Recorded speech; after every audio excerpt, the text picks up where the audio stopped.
Abstract noun. এতক্ষণ আমরা যে নাউনের কথা বলেছি সেগুলো ধরা যায়, দেখা যায়। কিন্তু অ্যাবস্ট্রাক্ট নাউন হচ্ছে যেটা ধরা যায় না, ছোঁয়া যায় না, শুধু অনুভব করা যায়। যেমন এখানে যদি দেখি, নেম অফ থিংস দ্যাট, এমন কিছু নাম যেগুলো দ্যাট ক্যান্ট বি, যেগুলো কি যায় না, can't be touch or seen, যেগুলো ধরা যায় না, দেখা যায় না।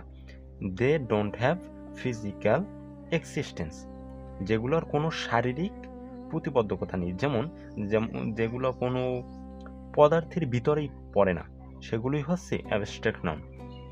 যদি এখানে আমি একটু দেখাই, যেমন ফিয়ার, এখানে তুমি একজন ভীতু মানুষের চেহারা দেখতে পারবে, কিন্তু ভীতু জিনিসটা বা ভয় সেটি কি তুমি দেখতে পারবে?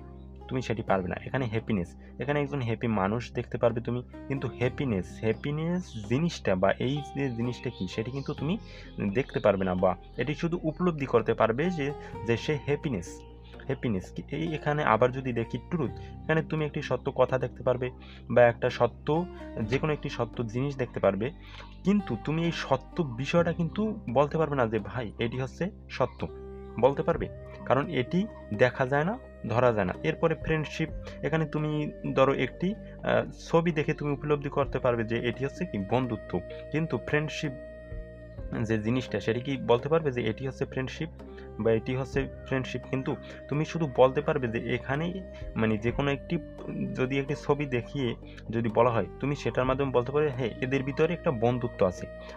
একইভাবে যেমন এই আইডিয়াল, অ্যাডভাইস, ড্রিম, এফোর্ট, এগুলো এই একইভাবে, কারণ এগুলো কোনো পদার্থের ভিতরেই পড়ে না, যেগুলো শারীরিক মানে ফিজিক্যাল এক্সিস্টেন্স নাই, সেগুলোই হচ্ছে অ্যাবস্ট্রাক্ট নাউন।